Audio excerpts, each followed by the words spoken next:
Appreciate it. Let's start with this. Help us understand why access to smokable medical marijuana is so important compared to the other forms of cannabis that are currently available.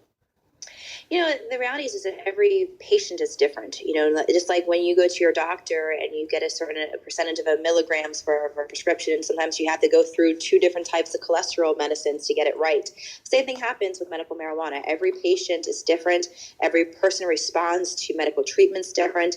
And so sometimes the natural flower in the purest of form is what helps some of our patients, whether it's to be able to smoke it, but more importantly, some of them are juicing it. And so we need to make sure that we are giving our patients the most amount that they can get for deliverable purposes to help with their conditions. And we're not doctors. I'm not somebody who believes that we should get involved with a doctor-patient relationship. And if a doctor feels that's what's best for their patients, then who are we to stand in their way? Of the proposals that are in the Florida House and Senate, would they change the qualifications of who can access smokable medical marijuana? The bills are moving through both the House and the Senate, and every single time, if anybody ever knows the legislative process, every committee stop, there's new amendments and new things that are put into the bills. So currently in its form, they haven't necessarily limited the patients. They put additional restrictions inside for which patients and what the steps they need to go through. So again, I've been a big advocate of not standing in the way of patients getting their medicine. So any unburdened and undue process restrictions on any of our patients, I would be opposed to. So hopefully the legislature listens to the will of the people and to the request from the governor to get this right. Again, we're talking with Agriculture Commissioner Nikki Fried. We are talking about issues with smokable medical marijuana. We're going to be talking about guns and water woes as well. We'd love to hear from you. What question do you have for the commissioner? 800-743-9576. That's 800-743-9576. You can also tweet or Facebook that question at WLRN Sundial, and we will post some of those to her today. Commissioner, Governor Ron DeSantis, his desk on this issue of smokable medical marijuana. Have you had conversations with the governor about this and, where you think this is going? I have not had personal conversations with the governor, but I know that members of his staff and mine have definitely had some communication. We're still, all of us are hopeful that the legislature gets this right by March 15th and gets something over to the governor's desk to sign. And then it'll be up to the governor, depending on, whether or not they put some undue burdens in there for restrictions on patients, whether or not he signs the actual bill or he just drops the lawsuits, which he still has power to do. And you said get this right. Well, for you, what does that mean? That means that our patients that are wanting the smokable flower in its purest form have access. And so that means that if a patient and goes to their doctor and they put them on the registry and they choose to have the raw flower as their delivery mechanism, they have access to it, and not having additional restrictions of panels or 2 doctor visits, which is just more costly and burdensome for the patient, but to make this as seamless of a process just as they were getting any of the other deliverable mechanisms for the marijuana program. Absolutely. She comes from a business background first. She was in the banking industry for many years and then has gotten involved in the cannabis space and the hemp space, was involved with some of the banking issues for the last few years, tried to work with banks getting through regulations so they can bank with the marijuana industry. And then recently she's been up in the state of Tennessee working on creating the hemp program in Tennessee. So felt that she had the vast array of responsibilities and understanding of the industry, not only the banking side, as for anybody who knows what I went through during the campaign, that 2 of my bank accounts were closed down because of my advocacy for medical marijuana expansion. So she knows how those moving parts go. Then she has experience in creating a hemp program. And I keep saying, too, that it's not just enough to create a hemp program in our state that our farmers can grow it, but we also need the business community involved and making sure that we are creating the economic growth and the jobs here in our state. And so she kind of brings all of that knowledge and expertise into the state. She has an ag economic degree from Purdue University.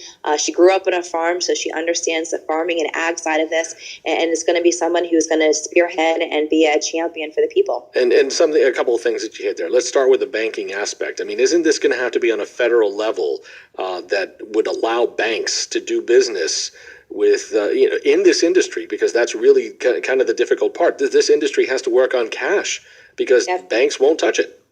Yeah, and that's exactly, so we are seeing some federal legislation that's going through there's a House bill that's for banking currently up there that they had the first hearing on it last week. So this definitely is a federal issue, and hopefully Holly and myself will spend some time in DC lobbying on it.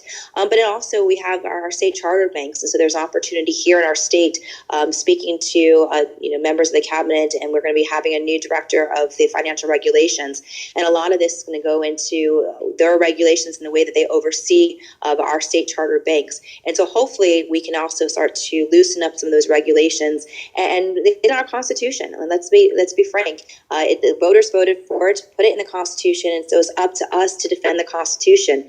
And that means all of the auxiliary support. That's the landlords who are going to be, leasing out property to the dispensaries. That's to the banking. That is, everything goes into it. The doctors, the patients. We need to be protecting them, considering that's in our Constitution. And, we talk about Holly Bell, this new director of cannabis. There have been criticisms of Bell from longtime medical marijuana advocates in the state of Florida. You know these well. They say that she's coming from outside of Florida, doesn't have enough experience to manage this kind of endeavor. Why did you decide to pick Bell, and how do you say? What are you saying to critics? I'm saying that just what I've said earlier, that she has the most experience, has national relationships to bring in here to the state, that knows she's not from Florida, but her family is from Florida, her husband's family here. She spends a lot of time. She has, like I said, the vast array of experience from the banking side, from the cannabis side, the hemp side, and the business community. And being a head of her banks, she was on the leadership and executive team of banks before, overseeing staff and personnel.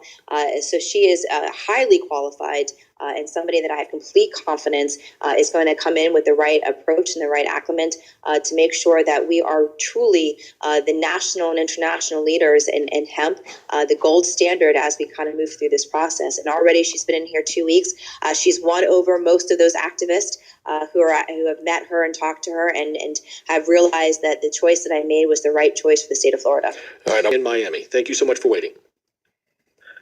Hi. Yeah. I think a topic that you guys haven't touched on yet, and I think it's very pertinent, and we as a people of the state of Florida should demand the right to be able to grow our own. When you're talking about access to clean medicine, free from violence, and accessible to all, the discussion of being able to grow your own, it's a plant that you can plant.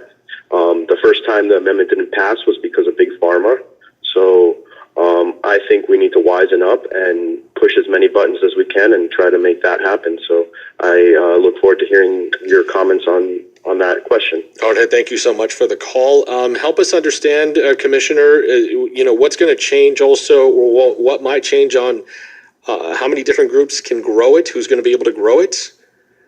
Yeah, and I think what he was, thank you, Jorge, for that question. And you're right, I talk about all the time that it's not just about access to medical marijuana, it's about affordable access. And so when we talk about affordable access, that means having more growers. That means having medical, Medicaid, Medicare, health insurance are covering those costs. So it's important that we expand the marketplace, because once the marketplace expands, then that's when prices drop because there's more competition.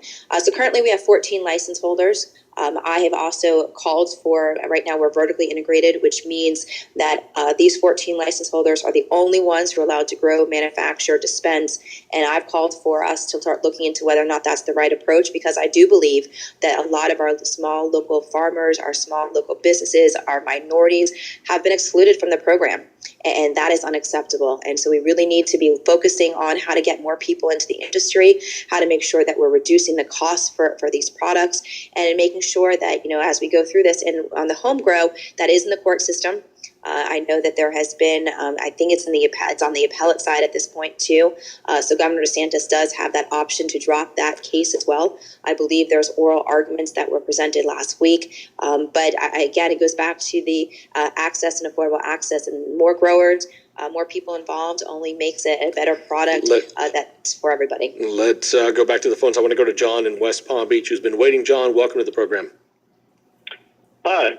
I was wondering how soon we might be getting access to edible marijuana, because I feel that there's probably a lot of people like myself who have very sensitive throats, and it's tough to smoke. Like, I get bronchitis a lot, so we'd really appreciate if we could have it in edible form. All right, edible form. Again, is this just a matter of the access you were talking about, or what is available? Yeah, so you're right. Edibles is going to be something that we are pushing heavy for. It is in our state statutes to allow for edibles. What the hiccup has been is that previous administrations have not put out the rules associated with edibles. We have, in fact, on the 4th of this past month, did our first workshop. We are planning on putting out our set of rules in regards to the processing and the kitchens associated with edibles. The Department of Health is supposed to be doing the latter part, but we may be taking a more proactive approach to that as well. Edibles to the marketplace as soon as possible is on the top list of my priorities. Again, we're talking with Agriculture Commissioner Nikki Fried.